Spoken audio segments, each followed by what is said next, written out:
اعوذ باللہ من الشیطان الرجیم الرحیم الحمد للہ رب العالمین والصلاة والسلام علی اشرف الانبیاء والمرسلین وعلی آلہ وصحبہ اجمعین ومن تبعہم بإحسان الی یوم الدین اما بعد۔ ناظرین کرام، السلام علیکم ورحمۃ اللہ وبرکاتہ۔ آج میں آپ کے سامنے زکوٰۃ لینے کے مستحق کون ہیں اس سلسلے میں گفتگو کرنے جا رہا ہوں۔ محترم ناظرین، اس سلسلے میں سورہ توبہ کی آیت نمبر 60 جس میں اللہ تعالیٰ ارشاد فرماتا ہے انما الصدقات للفقراء والمساکین والعاملین علیہا والمؤلفۃ قلوبہم وفی الرقاب والغارمین وفی سبیل اللہ وابن السبیل فریضۃ من اللہ واللہ علیم حکیم، یہ اصل ہے جس میں اللہ تعالیٰ ارشاد فرماتا ہے کہ یقیناً زکوٰۃ، یہاں اللہ نے کہا انما الصدقات، یہاں صدقے سے مراد زکوٰۃ ہے، جیسا کہ شیخ سعدی رحمہ اللہ فرماتے ہیں، کیونکہ اگر عام صدقے کا بیان ہوتا تو اس فہرست کے ذکر کرنے کی ضرورت ہی نہیں رہتی، کیونکہ ہر ایک کو دے سکتے ہیں ہم، تو یہاں مراد زکوٰۃ ہے۔ پھر اللہ نے فرمایا للفقراء، فقیر ان لوگوں کو کہتے ہیں جن کے پاس کچھ مال نہ ہو، بالکل بیسک امینٹیز بھی ان کے پاس نہ ہو، ضروریات بھی نہ ہوں۔ اس کے بعد فرمایا والمساکین، اور مسکین ان لوگوں کو کہتے ہیں جن کے پاس کچھ مال تو ہو لیکن اتنا نہ ہو کہ جس سے وہ اپنی اور اپنی بیوی بچوں کی بنیادی ضرورتیں پوری کر سکے۔ معاشرے میں یہ دونوں قسم کے لوگ پائے جاتے ہیں، ایک تو فقیر ہے جن کے پاس کچھ نہیں رہتا، گھر بھی نہیں رہتا اور پہننے کے لیے صحیح سے کپڑے نہیں رہتے، اور دوسری قسم کے وہ لوگ ہیں مساکین ہیں کہ جن کی تنخواہیں یا جو ان کو ملتا ہے وہ پورے مہینے کے لیے ناکافی ہوتا ہے، مہینہ ختم ہوتا ہی نہیں کہ وہ قرض دار ہو جاتے ہیں، مقروض ہو جاتے ہیں۔ تو ایسے مسکین، تو سب سے پہلے فقیر جن کے پاس کچھ نہیں ہوتا، اسی سے اللہ نے اس فہرست کا آغاز بھی کیا ہے۔ پھر مساکین، پھر فرمایا والعاملین علیہا، وہ لوگ جو زکوٰۃ وصول کرنے میں، زکوٰۃ کے پہنچانے میں مدد کرتے ہیں، اس پر مامور ہوتے ہیں، وہ اگر وہ نبی کریم صلی اللہ علیہ وسلم کے خاندان والوں میں سے نہ ہو تو ان کو دیا جا سکتا ہے، زکوٰۃ کا مال ان کو دیا جائے گا۔ اور نمبر 4 والمؤلفۃ قلوبہم، ایسے لوگ جو ابھی اسلام لائے ہوں یا ایسے غیر مسلم جن کے اسلام لانے کی امید ہو، ان کو زکوٰۃ کا مال دیا جا سکتا ہے۔ اور نمبر 5 وفی الرقاب، جیسا کہ پہلے زمانے میں غلام اور لونڈیاں ہوتی تھیں، ان کو آزاد کرنے کے لیے زکوٰۃ کا مال دیا جا سکتا ہے، لیکن آج کے زمانے میں تو یہ لوگ نہیں ہیں۔ البتہ بعض علماء نے کہا کہ وہ مسلمان، نوجوان مسلمان بے قصور ہوں، مظلوم ہوں، جن کو جو ہے کوئی الزام لگا کر بند کر دیا گیا ہو، جیل خانے میں ڈال دیا گیا ہو، تو ان کو چھڑانے کے لیے بھی زکوٰۃ کا مال دیا جا سکتا ہے۔ اور نمبر 6 والغارمین، غارمین سے مراد مقروض ہو گئے ہوں۔ اب مقروض کبھی ہو سکتا ہے کہ لوگوں کے درمیان جو اختلافات ہوتے ہیں اس میں صلح کرنے کے لیے کوئی انسان گیا جو حقیقت میں مالدار ہے، لیکن کسی بات پہ وہ طے ہو گئی بات اور صلح ہو گئی اور مقروض ہو گیا کہ ان کو وہ مال ادا کرنا ہے، تو اس کو دے سکتے ہیں۔ یا عام شخص جیسے کسی سے قرض لیا، مقروض ہو گیا ہے وہ، تو اس شخص کو زکوٰۃ کا مال دیا جا سکتا ہے تاکہ وہ اپنی قرضیں پوری کر سکے۔ نمبر 7 وفی سبیل اللہ، اللہ تعالیٰ کے راستے میں قتال کرنے کے لیے، اور اسی میں امام احمد بن حنبل رحمہ اللہ کے نزدیک ایک روایت کے مطابق حج بھی اس میں داخل ہے کہ کوئی انسان غریب ہو اس کو حج کرنے کے لیے بھی زکوٰۃ کا مال دیا جا سکتا ہے۔ اور نمبر 8 وابن السبیل، اور ایسا شخص مسافر جو لٹ گیا ہو یا دوران سفر اخراجات ختم ہونے کی وجہ سے سفر جاری نہ رکھ سکتا ہو، ایسے مسافر کو ہو سکتا وہ اپنی جگہ مالدار ہو لیکن سفر کے دوران وہ تنگ حال ہو چکا ہو، پیسوں کی ضرورت ہو گئی ہو، تو اس کو زکوٰۃ کا مال دیا جا سکتا ہے۔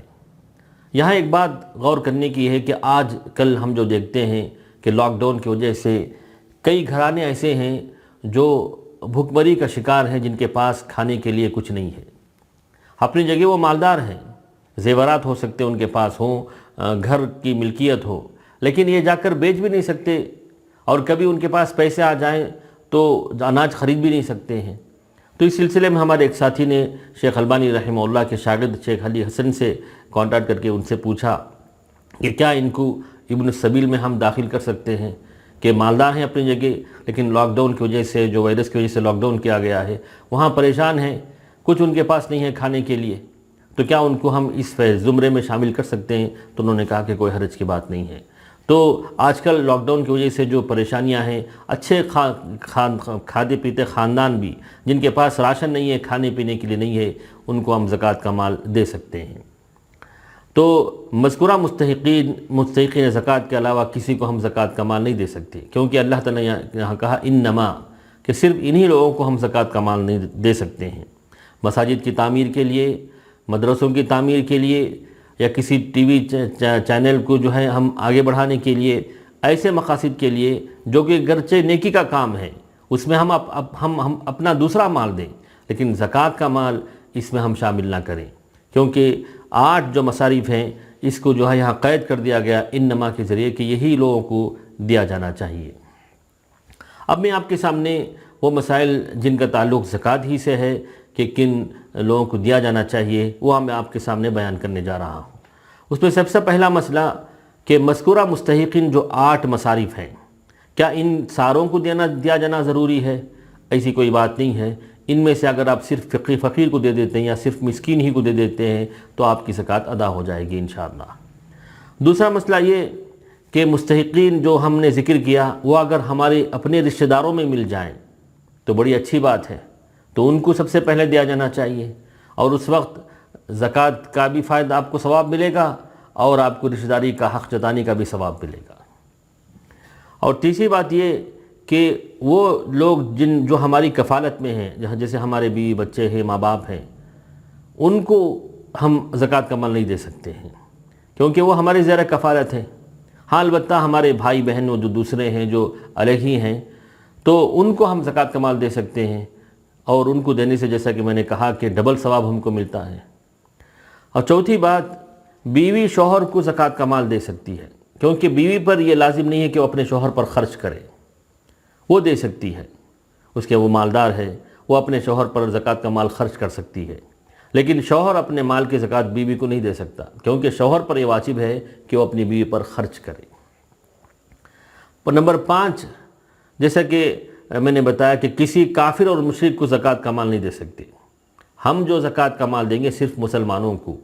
اللہ کے رسول نے فرمایا تؤخذ من اغنیائہم وترد علی فقرائہم، مالدار مسلمانوں سے ہم زکوٰۃ کا مال لیں گے اور مالدار غریبوں میں ہم اس کو تقسیم کریں گے، تو غیر مسلم کو ہم زکوٰۃ کا مال نہیں دے سکتے۔ اسی طرح نمبر 6، نبی کریم صلی اللہ علیہ وسلم کے جو خاندان والے ہیں، بنو ہاشم اور بنو مطلب کے لوگ، ان کو ہم زکوٰۃ کا مال نہیں دے سکتے ہیں، کیونکہ اللہ کے رسول نے فرمایا ان الصدقۃ لا تنبغی لآل محمد،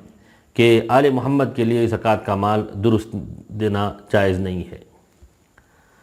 نمبر 7،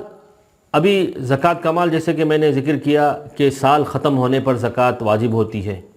اب جیسے مثال کے طور پر جنوری میں، جیسے ہم نے کہا کہ شعبان میں زکوٰۃ واجب ہو رہی ہے، رجب میں ہو رہی ہے، تو اس سے پہلے 1-2 ماہ پہلے یا 1 سال پہلے بھی ہم پیشگی ایڈوانس میں بھی ہم زکوٰۃ کا مال دوسروں کو دے سکتے ہیں، کوئی حرج کی بات نہیں ہے۔ بعض لوگ یہ سمجھتے ہیں کہ رمضان ہی میں زکوٰۃ کا مال نکالنا چاہیے، ایسی کوئی بات نہیں ہے۔ آپ کے پاس جب جو مال آیا، ہو سکتا وہ ذی قعدہ میں آیا ہو، ذی الحجہ میں آیا ہو، تو محرم میں آیا ہو، جیسے ہی اس پر 1 سال گزر جاتا ہے تو آپ کو زکوٰۃ نکالنی ہوتی ہے۔ رمضان ہی میں نکالنا کوئی ضروری نہیں ہے، اور شرط یہ ہے کہ سال وہ پورا ہو جائے، جو قمری سال، جو عربی سال ہوتا ہے وہ پورا ہو جائے۔ 8واں مسئلہ یہ ہو گیا۔ 9واں مسئلہ یہ ہے کہ بعض لوگوں کے پاس گھر ہوتے ہیں جو کرائے پر دیے ہوئے ہوتے ہیں، یا ان کے پاس کوئی فیکٹریاں ہوتی ہیں یا گاڑیاں ہوتی ہیں، یا زمین، خالی زمین ہے وہ کرائے پہ دیے ہوتے ہیں، یا کھیت ہے وہ دوسروں کے لیے اگانے کے لیے دیے ہوئے ہوتے ہیں، تو اس کی اصل پر زکوٰۃ نہیں ہے، اس سے حاصل ہونے والی آمدنی پر زکوٰۃ واجب ہوتی ہے، بشرطے کہ وہ آمدنی نصاب کو پہنچ جائے اور اس پر 1 سال گزر جائے۔ نمبر 10، کبھی ایسا ہوتا ہے کہ ہم کسی کو سمجھتے ہیں کہ وہ زکوٰۃ لینے کے مستحق ہے، لیکن وہ زکوٰۃ لینے کے مستحق نہیں ہوتا، ہم زکوٰۃ کا مال دے دیتے ہیں، تو کیا ہماری یہ زکوٰۃ ادا ہو جائے گی؟ جی ہاں، ادا ہو جائے گی، کوئی بات نہیں ہے، اس میں حرج کی بات نہیں ہے کہ ہم نے سمجھا کہ وہ زکوٰۃ کا مستحق ہے، لیکن نکلا دیکھا گیا تو معلوم ہوا کہ وہ مالدار ہے، تو آپ کی زکوٰۃ تو ادا ہو جائے گی، اس میں کوئی فرق نہیں پڑے گا انشاءاللہ۔ اسی طرح نمبر 11، بیت المال یا کسی رفاہی یا جو صدقات و خیرات جمع کرتے ہیں وہ لوگوں کی ضروریات پوری کرنے کے لیے جمع کی گئی رقم میں زکوٰۃ نہیں ہے۔ اب جیسے کوئی ادارہ ہے، کوئی جمعیت ہے، وہ لوگوں کا مال جمع کرتے ہیں، تو اس پہ تو زکوٰۃ نہیں، کیونکہ وہ زکوٰۃ کا مال لے کر جمع کرتے ہیں اور غریبوں میں تقسیم کرتے ہیں، چاہے ان کے اکاؤنٹ میں کروڑوں روپے آ جائے تو اس پہ زکوٰۃ نکالنے کا نہیں ہوتا ہے۔ نمبر 12، اب ہم ہندوستان میں رہتے ہیں تو ہم یہاں مختلف قسم کے ٹیکس دیتے ہیں، جی ایس ٹی ہم دیتے ہیں، تو اس کا یہ مطلب نہیں ہے کہ ہم نے زکوٰۃ دے دیا۔ وہ جی ایس ٹی یا جو ٹیکس ہم سے لیتے ہیں وہ ہو سکتا ہے ہماری سہولیات کے لیے وہ استعمال ہو، یا ہمارے روڈ یا کرنٹ یا جو بھی ہمارے فائدے کے لیے استعمال ہو وہ، لیکن وہ زکوٰۃ میں ہم اس کو شامل نہیں کر سکتے، وہ الگ ہے، زکوٰۃ الگ ہے۔ اسی طرح نمبر 13، اب ہمیں کبھی ایسا ہوتا ہے کہ ہم نے کسی غریب کو کچھ مال قرض کے طور پر دے دیا، جب زکوٰۃ نکالنے کی باری آئی اور وہ غریب سے کیا ہم زکوٰۃ کو ہم اس غریب سے جو ملنا ہے وہ ہم لیس کر سکتے نہیں کر سکتے؟ تو اگر ہم نے غریب کو جب ہم نے قرض دیا، ہماری نیت تھی کہ ہم زکوٰۃ دے رہے ہیں، تب تو آپ زکوٰۃ میں سے اس کو لیس کر سکتے ہیں، لیکن آپ یہ کہہ رہے ہیں کہ غریب سے پیسے واپس آنا مشکل ہے، ہم زکوٰۃ میں لیس کر لیں، ایسا کرنا غلط ہے۔ ہاں، اگر آپ کو امید ہے کہ پیسے آپ کے وہ آ سکتے ہیں، تب آپ جو ہے وہ آپ اپنے زکوٰۃ میں سے اس کو لیس کر سکتے ہیں، کوئی حرج کی بات نہیں ہے۔ اچھا، اسی طرح ہم کسی کو قرض دیے ہوئے ہوتے ہیں، کیا ہم اس پہ زکوٰۃ نکالنا ہے؟ جی ہاں،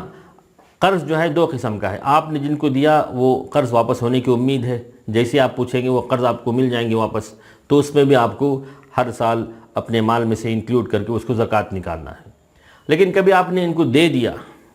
اور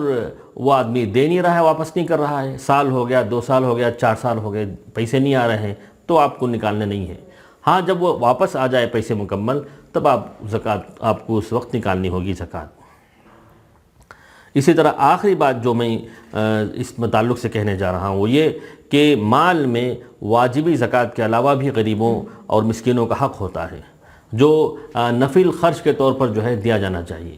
تو یہ نہ سمجھیں کہ صرف ہم کو سال میں ایک مرتبہ 2.5% جو میں نے کہا زکوٰۃ نکال دینا کافی ہے، بس ایسا نہیں ہے۔ ہم کو وقتاً فوقتاً اپنے رشتہ داروں کا، اپنے پڑوسیوں کا جو مستحق ہیں اور معاشرے میں جو غریب اور نادار قسم کے لوگ ہیں، ان لوگوں کو ہم کو ہمیشہ دیتے ہی رہنا چاہیے۔ مال